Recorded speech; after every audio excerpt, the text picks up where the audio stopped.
আসসালামু আলাইকুম। অনেক ক্ষেত্রে আসলে বাচ্চার ছোট ছোট বাচ্চা নিয়ে আসেন, বাচ্চা বাবা মারা খুবই চিন্তায় থাকেন যে আমার বাচ্চা বারবার ঠান্ডা লাগে, বারবার ডাক্তার কাছে যাওয়া লাগে। হয়তো বা আপনার মাসে একবার ডাক্তার কাছে যান, অ্যান্টিবায়োটিক খাইতে হয়, স্টেরয়েড খাওয়া লাগে, হসপিটালে অ্যাডমিশন হওয়া লাগে, রাতে হঠাৎ করে কাশি বেড়ে গেল।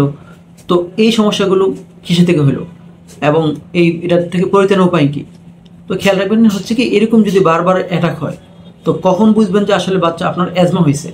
এবং যদি আপনি প্রথম থেকে চিকিৎসা করেন, দেখবেন যে ভবিষ্যতে বাচ্চার এই সমস্যাটা থাকবে না। অনেক বাচ্চার অ্যাজমা ছোটোবেলা থেকে চিকিৎসা করলে বড় হলে এই অ্যাজমাটা থাকে না। তো আপনি কখন বুঝবেন যে আপনার বাচ্চার অ্যাজমা হয়েছে? এরকম একবার ঠান্ডা লাগলে, বাচ্চা যদি কাশি, শ্বাসকষ্ট বা বুকে চাপ লাগা, এটা যদি আপনার 10 দিনের বেশি থাকে, তাহলে আপনি চিন্তা করবেন হ্যাঁ আপনার বাচ্চার অ্যাজমা হয়েছে কিনা। সাথে এই অ্যাটাকগুলো বছরে 3বারের বেশি হইলে, অথবা বাচ্চা যদি হসপিটালে অ্যাডমিশন হওয়া লাগে বা ডাক্তারের কাছে যাওয়া লাগে, ইন বিটুইন অ্যাটাক মানে এই অ্যাটাকের মধ্যে বাচ্চার যদি আপনার একটু খেলতে গেলে বা হাসতে গেলে বাচ্চার যদি কাশি হয়, শ্বাসকষ্ট হয়, 3 নম্বর পয়েন্ট। 4 নম্বরে যেটা, যে বাচ্চার যে কোনো অ্যালার্জি সমস্যা আছে কিনা, বাচ্চার বাবা মা, দাদা দাদি, নানা নানি কারো অ্যালার্জি সমস্যা আছে কিনা, বা ভাই বোনদের কারো অ্যালার্জির সমস্যা আছে কিনা, বাচ্চার কোনো চুলকানির সমস্যা আছে কিনা।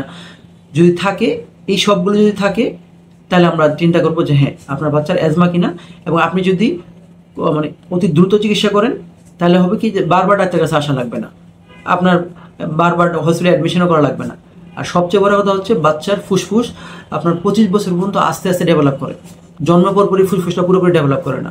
তো আপনি যদি এই বারবার ঠান্ডা লাগলে কি হবে, ফুসফুসটা এই মনে করেন ডেভেলপ করতেছে, হল্ট হয়ে গেল, আবার কিছুদিন পর ডেভেলপ শুরু করছে, আবার একটা অ্যাটাক হলো, আবার হল্ট হয়ে গেল, তাহলে বাচ্চার ফুসফুসটা স্বাভাবিক ডেভেলপ করে না। তো আপনি যদি আর্লি চিকিৎসা করেন, বাচ্চা যদি সুস্থ থাকে, তাহলে বাচ্চার ফুসফুস স্বাভাবিক থাকবে, বড় হইলেও ওর ওই অ্যাটাকটা থাকবে না, ওর কাশি শ্বাসকষ্ট সমস্যাটা থাকবে না, আপনার বাচ্চা সুস্থ থাকবে ইনশাআল্লাহ।